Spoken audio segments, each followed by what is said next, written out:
السلام علیکم ناظرین، پروگرام در پردہ کے ساتھ میں ہوں عائشہ ذوالفقار۔ 7 جولائی سے جاری دو طرفہ حملوں کے نتیجے میں ایران امریکہ جنگ بندی معاہدہ ٹوٹ چکا۔ آبنائے ہرمز 5 روز سے بند پڑی ہے۔ انرجی کی عالمی سپلائی لائن کا 1/3 چوک ہے، لیکن پاکستان اور قطر کی کوششیں امن مذاکرات کسی نہ کسی صورت جاری ہیں۔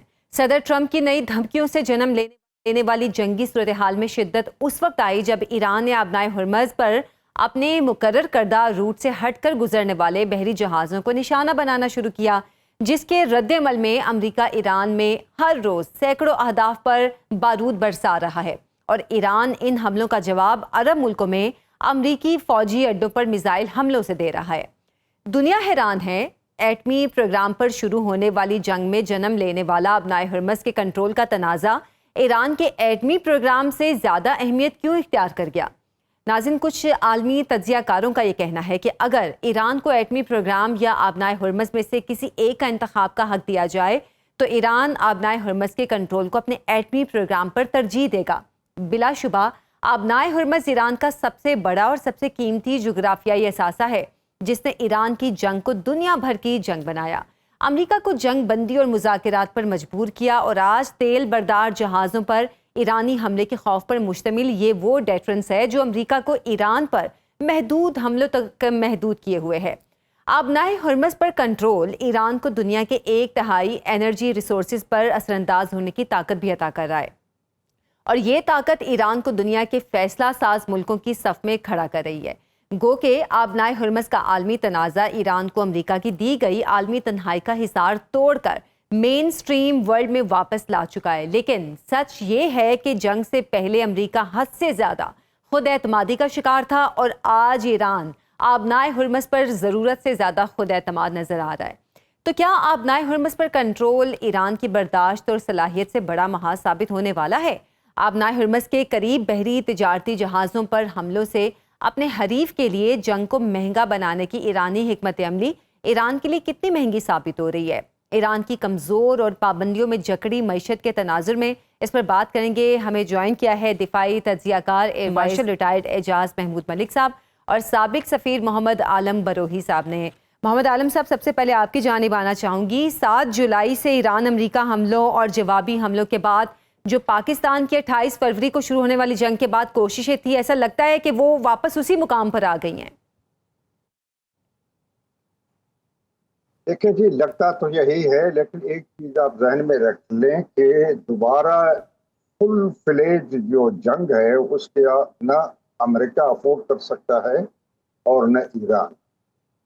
میں اس لیے کہہ رہا ہوں کہ ایران کی اکانومی بہت جو ہے نقصان ہوا ہے اکنامکلی ایران کو، اور بلینس آف ڈالرز کا جو ہے، کیونکہ جو ان کے سی پورٹس کی ناکہ بندی کی تھی امریکہ نے، تو ان کے جو تیل کا ایکسپورٹ تھا، جو ملک اس سے خرید رہے تھے یا جن کو وہ بیچ رہے تھے، یا دوسری جو ان کا ٹریڈ تھا، وہ بالکل اسٹینڈ اسٹل ہو گیا تھا، تو اس لیے ان کو بلینس میں نقصان ہوا ہے۔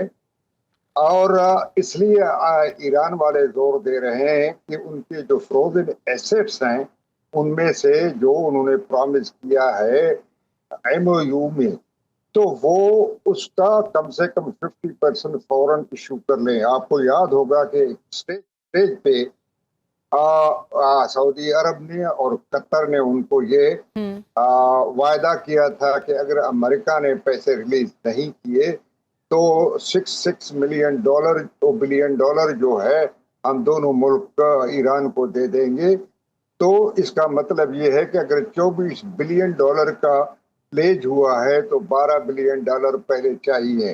صحیح۔ تو اس لیے تاکہ ان کو ایک اکنامک ریسپائٹ ملنے کے لیے، تو اس لیے میں نے کہا کہ ایران دوبارہ افورڈ نہیں کر سکتا، اور امریکہ کا میں نے کہا تھا کہ افورڈ نہیں کر سکتا اس لیے کہ جب تک آبنائے ہرمز جو ہے نا فلی نیویگیشنل یا میرین ٹریفک کے لیے کھل نہیں جاتا، تو گلوبل اکانومی جو ہے وہ بالکل پوٹینشلی کولیپس کر جائے گا۔ اس لیے امریکن لیڈرشپ پہ بڑا ایک قسم کا جو ہے وہ پریشر ہے۔ اور نمبر 2، جو گلف اسٹیٹس ہیں جو امریکہ کے الائز ہیں، اگر یہ جنگ چھڑ جاتی ہے، تھوڑی بہت بھی فائرنگ ہوتی ہے، تو سب سے پہلے ایران کا ٹارگٹ جو ہے امریکن اڈے ہوتے ہیں مختلف ملکوں میں جو گلف اسٹیٹ میں ہے، قطر ہے، اس میں بحرین ہے، اس میں کویت ہے اور دوسرے ممالک ہیں. تو اس لیے میں کہتا ہوں کہ امریکہ پہ یہ پریشر اپنے گلف جو الائز ہیں ان کی جی طرف سے بھی آتا ہے کہ کسی طریقے سے یہ جنگ بند ہونی چاہیے. اور اسی طریقے سے دوسرے جو چائنا ہے، چائنا کا جو تیل آتا تھا وہ کافی، یعنی آپ دیکھ لیں کہ اس کا جو ان کی ضرورت ہے ان میں سے 50% تقریباً اسی اسٹریٹ آف ہارمز کے تھرو جو ہے نا وہ تیل ان کا آتا تھا اور ان کی ضرورت پوری ہوتی تھی. تو اب کیونکہ گلف پہ اگر یہ اسٹریٹ آف ہارمز اگر پوری طرح سے کھل نہیں جاتا تو خود آگے چل کر چائنا کو بھی اس قسم بہت قسم تکلیف ہوگی. اپارٹ فرام دی جو وائٹل انٹرسٹ ہیں چائنا کے اس میں مڈل ایسٹ میں، ان کی تو فی الحال ہم ذکر نہیں جی کرتے، جی لیکن جی یہ آئل کی جو سپلائی ہے چائنا کو کافی تکلیف ہوگی. تو چائنا کی کوشش بھی یہی ہے ایران کو بلکہ قوت کی انہوں نے کو ایڈ کر رہے ہوں گے، ابیٹ کر رہے ہوں گے، ان کو وہ گائیڈ کر رہے ہوں گے کہ کسی طریقے سے اس جنگ کو جو ہے نا خاتمے پہ لانا چاہیے، بالکل کیونکہ یہ بالکل جنگ ایران کے لیے لانگ ٹرم میں جو ہے وہ سسٹینیبل نہیں ہے. بالکل ایران لیکن کے لیے آپ بھی نہیں ہے، اور شاید امریکہ بھی اس کو زیادہ عرصے کے لیے برداشت نہیں کر سکے گا. اعجاز صاحب، 7 جولائی کے بعد جو جنگی حالات پیدا ہوئے ہیں، آپ اس کا ذمہ دار کس کو سمجھتے ہیں؟ ایران کی جو ملٹری لیڈرشپ ہے ان کا بے لچک رویہ ہے، یا پھر علی خامنہئی کے جنازے میں جو مذاکرات اور معاہدے کے حامیوں کے بدلے اور انتقام کے حوالے سے نعرے تھے، اس کو آپ سمجھتے ہیں؟ یا پھر ٹرمپ جو ہر روز ایران کو دھمکیاں دیتے ہیں، ہر دوسرے دن ہم سنتے ہیں کہ معاہدے کے حوالے سے پھر سے بات چل رہی ہیں اور پھر دھمکیاں آ جاتی ہیں، اصل وجہ کیا بنی؟ دیکھیں، یہ امن پروسیس جو ہے یہ دونوں ملکوں کی رضامندی سے اور پاکستان کی فیسیلیٹیشن اور بیک اینڈ فورتھ ڈپلومیسی کی وجہ سے ممکن ہوا. اور اگرچہ اس کا آغاز امریکن انیشیٹو تھا، اور اس کے بعد دونوں ملکوں کی طرف سے یہ انڈرسٹینڈنگ تھی کہ ہم نے سیز فائر کی پابندی کرنا ہے، اور اگر اسرائیل کسی طرح بھی اس کو سیبوٹائز کرنے کی کوشش کرتا ہے صاحب کی آواز نہیں تو آ رہی. اس سے بھی ہمیں باہمی افہام و تفہیم سے اس کو بھی ہینڈل کرنا. جی لیکن اس دوران ہم نے دیکھا کہ امریکہ نے جو ہے کئی بار غیر ذمہ داری کا مظاہرہ کرتے ہوئے کافی اشتعال انگیز بیان بازی کا سلسلہ جاری رکھا، اور پھر جواباً جو ایران کو بھی اس کا جواب دینا پڑا. لیکن ابھی یہ جو حالیہ ویو ہے یہ ٹریگر ہوئی ایران کی طرف سے 4 جہازوں پر آبنائے ہرمز میں جو ایک نیرو پیسج سے آبنائے ہرمز سے گزر رہے تھے عمانی سائڈ پر. وہ انہوں نے ان پر ڈرون حملہ کیا اور وہاں سے یہ چیز ٹریگر ہوئی.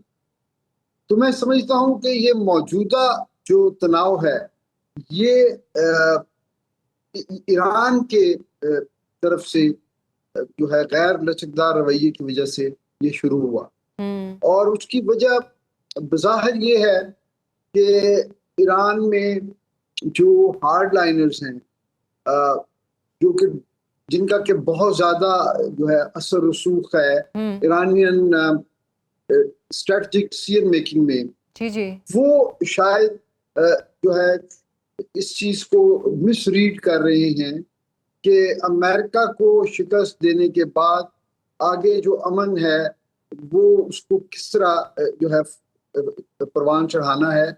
وہ اپنے نوشن آف وکٹری کی وجہ سے وہ شاید یہ سمجھ بیٹھے ہیں کہ وہ جنگ جیتے ہوئے ہیں تو وہ اپنی منمانی بھی کر سکتے ہیں، اور وہ انٹرپریٹیشن جو ہے ایم او یو کے جو اس کا پوائنٹ نمبر 5 ہے، اس کی انٹرپریٹیشن شاید وہ غلط کر رہے ہیں، جو ایران کو آبنائے ہرمز میں سورینٹی دیتا ہے۔ جی تو جی اس کو ٹریگر کرنے میں میں سمجھتا ہوں آنیسٹلی کہ ایران کا ہاتھ ہے، جو اویلیبل ڈیٹا یا جس طرح کی پورے سارے چیز سب سامنے آئی ہے اب تک، اور پھر اس کے اوپر ظاہر ہے امریکہ پھر جب ایک دفعہ ایک چیز ٹریگر ہو جائے تو پھر دونوں اطراف نے ایک دوسرے کو باہمی طور پہ برابر جو ہے ڈیل کیا۔ بالکل بالکل۔ اچھا عالم بروئی صاحب، آبنائے ہرمز کے قریب جو بحری کنٹینرز پر حملہ ہوا ایران کی جانب سے،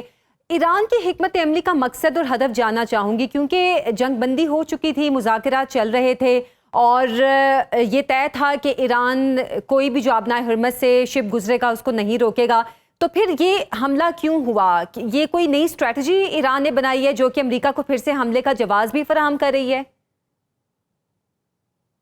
دیکھیں جی، اس میں دو چیزیں ہیں جو ہمیں ذہن میں رکھنا چاہیے جب اس معاملے کو ہم ڈسکس کرتے ہیں یا اس کا یہ تجزیہ آپ نے کرتے ہیں۔ ایک تو یہ مجھ سے ہے پوچھا جی، کہ امریکنز چاہتے ہیں کہ فوراً ایران جو ہے اپنا بوریا بستر سمیٹ کر آبنائے ہرمز سے نکل جائے، جو ایران کے لیے یہ ممکن نہیں ہے۔